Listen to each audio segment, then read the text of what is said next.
Hey, what's going on everyone? This is VT2, back for the first time in over a year with a brand new roller coaster themed ranking video. In the last one, I listed off some of my highest bucket list parks.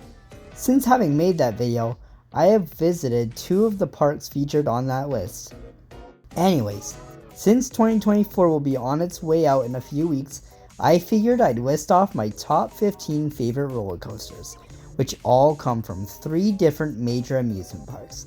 Anyways, let's get right into it. Starting us off at number 15 is Mighty Canadian Mindbuster at Canada's Wonderland. This was the very first wooden roller coaster I ever rode, back at the start of the 2023 season. Since having ridden more coasters, it has dropped in my rankings, but that's not to say I don't get some enjoyment out of Mindbuster. The drop and first bunny hill give off some powerful airtime, and the water slides make for some fun hand chopper moments. I always try to get on this once every time I visit my home park. Next up is the only other fully wooden coaster on this list, Le Monstre at La Ronde. Because I skipped Blue Streak when I went to Cedar Point, this was my first wooden coaster outside of Canada's Wonderland. Both sides of Le Monstre were running when I went to La Ronde, so I was fortunately able to snag both credits. Le Monstre's airtime is on the weaker side, but it makes up for that with some great speed and laterals. The train gets absolutely yanked over some of the drops and hills, which really enhances the ride experience. Just be warned, the red side has a couple rattly moments which slightly bothered me, but other than that, Le Monstre is a great wooden coaster that shouldn't be slept on. Now we've got our first of many steel coasters on this list, Rougarou at Cedar Point. Now Rougarou is the only coaster built by B&M that didn't blow me away like the others, but that's not to say that it isn't still at least somewhat fun. The inversions, especially that first big vertical loop after the drop, really pack a punch. And there's also a few small airtime pops scattered throughout. I was able to count 5. Rougarou isn't a bad coaster, but I don't see myself riding it more than once on my next trip to Cedar Point, which should hopefully be next year. Let's move on to a B&M that did impress me, that being Behemoth at Canada's Wonderland. As I'm sure you all know, Behemoth was what got me into roller coasters. During the 2024 season, it was running a lot better than it was in 2023. The rattle was much less noticeable, which made it more enjoyable. However, I am not a huge fan of the pacing during the latter portions of the ride, but I still know how to have fun on this hypercoaster. I definitely recommend sitting closer to the back of the train for the best experience. The airtime is much more powerful, especially on some of the later camelbacks and the drop off the upwards helix. Proceeding to Canada's Wonderland's other 200-foot B&M, Yukon Striker. My enjoyment of the tallest dive coaster in the world is at a similar level to Behemoth, but there's just a few things I think Yukon does better.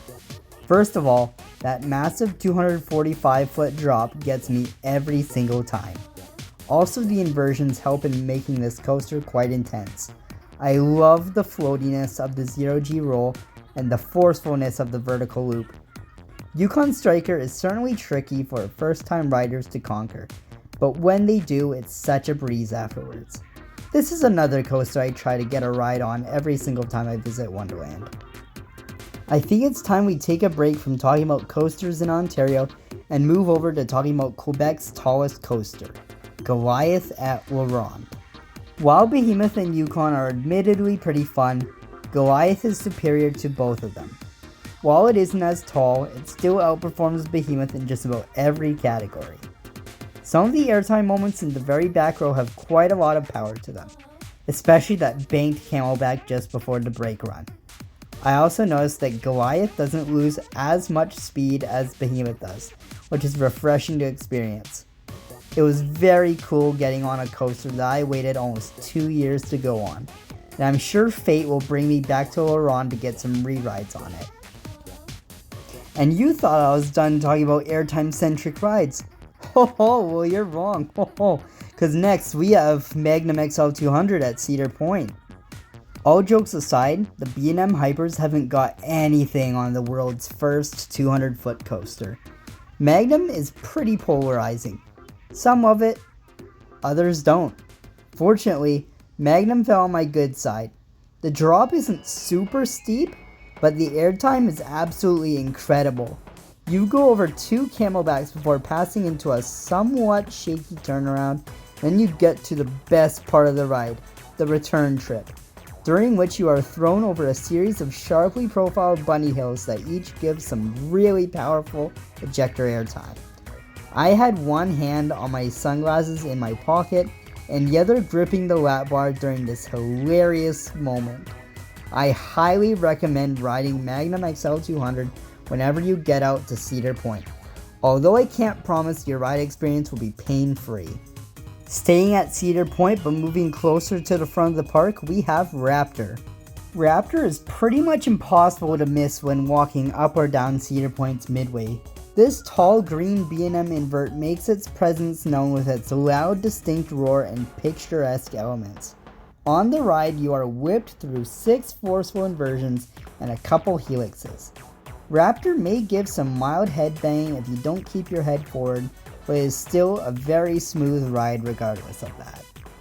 We're going to keep with the theme of roller coasters that dangle under the track by heading up north to talk about Vortex at Canada's Wonderland. When I first rode Vortex on Passholders Day 2023, it honestly exceeded my expectations.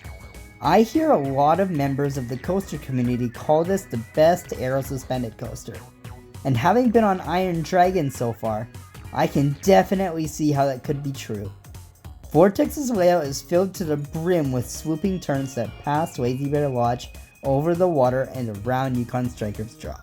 I'm especially looking forward to how Alpen Fury is going to change the ride experience next year, since it will be blasting out of Wonder Mountain right next to Vortex's lift hill.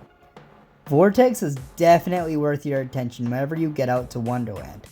While it may be short, it easily has the best pacing of any of the currently operating coasters at the park. Next up is Gatekeeper at Cedar Point. Before I even went to Cedar Point, Gatekeeper was one of the coasters I was most looking forward to there, and boy did it ever live up to the hype. The train cars slowly tilting sideways during the wing overdrop takes the cake for one of the most bizarre sensations on any roller coaster I've ridden. The inversions are super fun, one of which actually managed to make me gray out, and the 2 near misses going through and past the keyholes were mind-blowing to experience in person. Gatekeeper may not be the most intense coaster out there, but it is a very fun ride that you are instantly greeted by upon entering Cedar Point's gates. Now that we've finally gotten through spots 15 through 6, it's time to get to the top 5, starting with Le Vampire at La Ronde. This was my 40th coaster, as well as my first Batman the Ride clone. I waited about an hour to get on, and even if the wait felt grueling, it was worth it. Le Vampire is easily the most intense B&M I've ridden so far. The layout is filled with crushing G's and 5 whippy inversions. Plus, the fact that my sole ride on this was at night made the experience a whole lot better. And if Le Vampire sounded intense to you, just wait till you hear me talk about Maverick at Cedar Point. I was lucky enough to get front row on my first and so far only ride on Maverick, which really helped the coaster successfully blow my mind. Don't let its small size fool you, for Maverick's layout contains several sharp turns, 2 powerful inversions, and a really punchy 70-mile-per-hour launch. Maverick also happens to be the first and so far only coaster I've been hit by bugs on. The train flew through a swarm of mayflies near the end. I could feel the little dots hitting my face. Overall, Maverick has a special place in Cedar Point's coaster lineup and in my heart. And I definitely think it should not be skipped whenever you get a chance to visit America's Rock and Roller Coast. Speaking of America's Rock and Roller Coast, I think it's about time we talk about the tallest coaster on this list, Millennium Force. I can easily see why this is such an iconic and beloved coaster amongst both coaster enthusiasts and the general public alike. The view of Lake Erie on your left and the rest of Cedar Point on your right is absolutely beautiful as you're going up the lift hill. You only have so long to appreciate this view before you are sent down Millennium Force's massive 300-foot drop into a sprawling layout with multiple bank turns and 2 large camelbacks. Millennium's airtime isn't very strong, but it has immaculate speed and pacing. I genuinely don't think this is a forceless coaster. I've heard some people say that the first turn makes them gray out. Don't pass up the opportunity to get a night ride on this coaster either. All in all, Millennium Force is a perfect Giga coaster that I am very much looking forward to re-riding next year, hopefully. Another Giga coaster that I'm looking forward to re-riding next year is my big blue baby Leviathan. Leviathan trades Millennium speed and pacing for a layout with more variety and better airtime. This is without a doubt the best roller coaster in Canada, and I'd like to see how it competes with Alpenfury next season.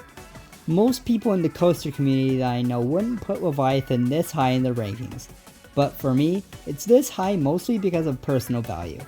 It's my most ridden coaster and the most consistent in terms of enjoyment. I've been on Leviathan 42 times so far. It's about as good as coasters come. Or is it? Well, Leviathan is only my second favorite roller coaster of all time. You want to know my first? My number one favorite roller coaster of all time is the great and mighty Steel Vengeance. Yeah, I'm about the most unoriginal coaster enthusiast for putting Steel Vengeance at the top spot. But what the hey, this coaster is the epitome of perfection.